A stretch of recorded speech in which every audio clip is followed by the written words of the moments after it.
الآن تظهر لكم الصورة. إنما لا أريد أن أكون فقط متشائما، أرى أن أضع اقتراحات متواضعة يمكن. فإذا كانت قناة تضخ بصبيب قوي ولكن طرفها مخنوق، هكا كيما نقولوا مخنوق ضيق، لا يمكن للماء كله أن يتصرف. فلكي يتصرف هذا الماء يجب إما أن نخلق فجوات في هذه القناة، يعني قناة أخرى. لماذا؟ يمكن أن ننظم مهنة أخرى ليست متعارضة مع القانون 3063. وقد ذكر الأخ السامي هذا أن الفقرة الأولى تتكلم على بعض الأعمال ولا تتكلم على أعمال أخرى. ذكر الفقرة الثانية فيها رومومبرومون، فيها امبورتاسيون، فيها لوفي كي كونسيرن رومومبرومون، وفيها كذلك لي ترافو بوبليك، ولكن لم يذكر عدة أشياء. الإخوان وخصوصا السي غالب التي يقرر هذه المادة والأخ راه تعرفوا بأن الطوبوميتري، لا طوبوميتري راه فيها الطوبوميتري مينيير سوتيران انفاق، لا وجود لها في هذا القانون. راه فيها لا طوبوميتري هيدروليك، القنوات، لاساسينيسمون، لي كاناليزاسيون، هذا لا يذكر فيه. هذه المهنة كلها وليس المحافظة.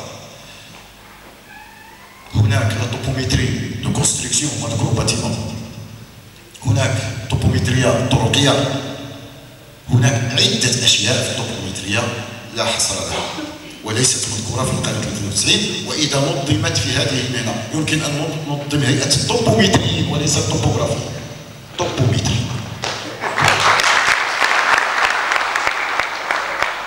الطوبوميتريا يمكن تنظيمها ولا تتعارض مع القانون، لا تتعارض بتاتا مع القانون 3093. لأن القانون 93 حقيقة كما قلت في البداية لا ينظم، هو ينظم جزء من هذه. هذا الحل الأول. الحل الثاني وهو الحل التقليدي الذي نظمنا عليه جميعا وكتبنا فيه ما كتب على القضية الفلسطينية، وهو تعديل القانون. هذا التعديل يمكن أن نقترحه بطريقتين، إما على الطريقة الفرنسية، أنه في سنة 46 كان هناك قانون وكان يقصي المهنيين الآخرين، ولكن في 1948 عدل القانون وأصبح كل من هو مهني وليس فقط التقني إذا كانت له كفاءة حسب تجربته، حسب عدد من السنوات وكيدوز امتحان وهناك لجنة، فيمكن تعديل إدخال هذا التعديل، خلق لجنة في إطار الهيئة ديال المهندسين لقبول الكفاءات من تقنيين ومن غيرهم اللي هو كفء هذا. واستبعد هذا لأن الهيئة متعنتة في هذا المجال، والكل حامل مظلة القانون يقول القانون هو هذا. أي قانون هذا الذي يقصي كفاءته؟ أي قانون هذا الذي ينقلب على شأنه؟ ليس هناك قانون يفعل هذا الحل الثاني. الحل الثالث كي لا أطيل هو إقفال هذه المعاهد كي لا يخلقوا أزمة في طرف القناة. والسلام عليكم ورحمة الله. والعنوان الذي يليه الآفاق المستقبلية للتقنية الطوبوغرافي، ولكن في ظل النظام التعليمي الحالي يلقيه الأستاذ الجليل السي غريب، الذي رغم ما قاله السي السري في حقه فإننا نقول أكثر، فإنه أستاذنا وصراحة نقف إجلالا وتعظيما، لأنه لم يشارك في التقنية في المغرب ولكن شرفه خارج المغرب.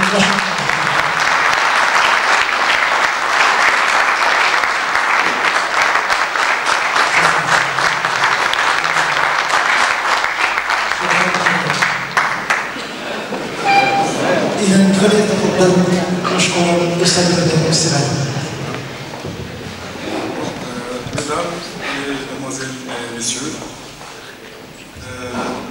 vous ne pouvez pas vraiment sentir ce que j'ai senti maintenant, suite au geste que vous avez fait, mais je voulais juste vraiment tirer une sonnette d'alarme en ce qui concerne l'avenir de l'enseignement et plus particulièrement à l'Institut des techniciens spécialisés en topographie. Évidemment, cette sonnette d'alarme, laquelle? Parce qu'on a commencé à vivre ces derniers temps des problèmes. Ils sont dus à quoi? La qualité de la formation. D'ailleurs, tout le monde, c'est sûr, il a dû c'est-à-dire la constater. Alors, c'est dû à deux éléments principaux. Premièrement, c'est le manque de personnel. Le directeur ici présent, et je tiens à le remercier pour ce qu'il a fait et ce qu'il a apporté pour cet institut. Vous avez vu l'état dans lequel il était, et vous l'avez comparé par rapport à ce qu'il est maintenant.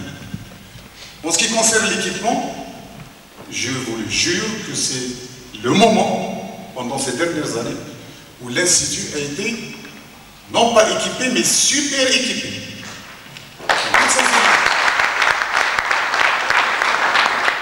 Il y a des GPS, nous disposions de 6 GPS. Les stations totales, je crois que nous en avons déjà quand j'étais encore enseignant, parce que maintenant je suis à la retraite. On avait déjà, je crois, 14, ils ont acheté que... Mais le problème, comme on dit, même Yuhal les Jaras, qui est-ce qui va utiliser ce matériel? Il a beau écrire, il a écrit au ministère, il a donné une copie à l'association. C'est pour demander des enseignants, c'est pour que la pérennité de cet institut puisse continuer. Mais malheureusement, je dis qu'il a fait en tant que directeur ce qu'il devait tout à fait. Pour ce qui est du matériel, il y en a. Pour ce qui est de l'équipement, c'est-à-dire pédagogique, il y en a. Mais le grand problème, c'est les formateurs. Pourquoi? Nous étions 3 formateurs. Moi, j'étais parti à la retraite le 15 septembre 2012.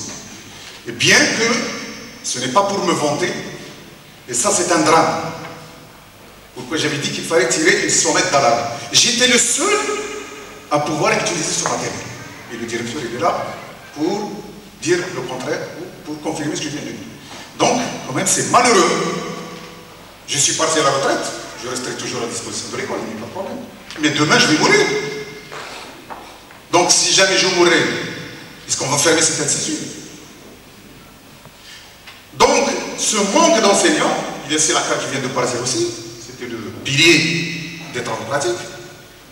Il y a 2 ingénieurs qui s'occupent des trucs, des cours de théorie. C'est tout à fait normal. Donc, la dotation en vacation, ce ne sont que ces derniers temps qu'on a commencé vraiment à entendre parler du budget de vacataire. Mais le problème, c'est qu'il faut essayer de chercher où est-ce qu'il faut trouver des gens qui sont compétents. Donc je voulais dire aussi que le deuxième problème, par manque d'enseignants, il y a des matières principales de la topographie qui n'ont pas été dispensées. Donc, puisqu'il n'y a pas d'enseignants pour les dispenser, qu'est-ce qu'on va faire? Il a beau chercher des vacataires, il ne les a pas trouvés.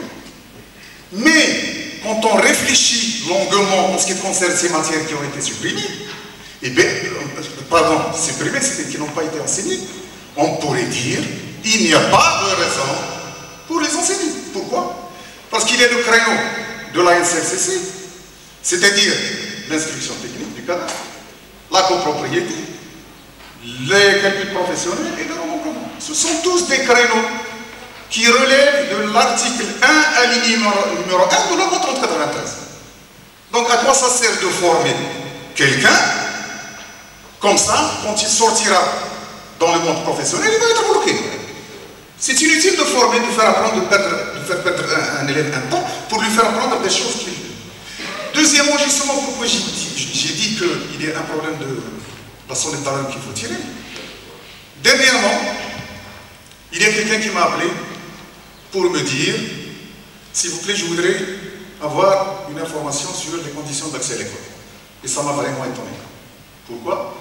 Parce que je lui ai dit, tu vas sur le site de la DRA, tu mets DRA avec S, et tu vas essayer de voir les attributions de l'école. Il me rappelle plus tard pour me dire, je n'ai pas vu parmi les attributions, et d'ailleurs vous pouvez le faire, et c'est ça ce qui est vraiment, c'est un drame. Bon, peut-être, c'est une erreur, donc c'est l'occasion parce que les responsables puissent la corriger. Il n'y a pas de mots ou de phrases, ça commence par formation des techniciens spécialisés en géomatique, c'est-à-dire tout ce qui est traitement informatique des données, géoréférenciation, le cible, etc. Il n'y a pas, ce n'est pas formation des techniciens spécialisés en topographie, c'est en géométrie.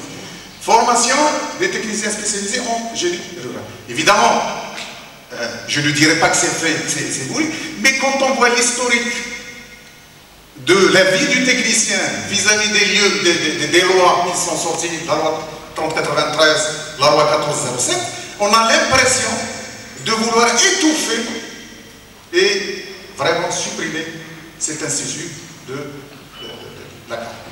Même, monsieur le directeur, bientôt, dans quelques années, il va partir en retraite, c'est normal.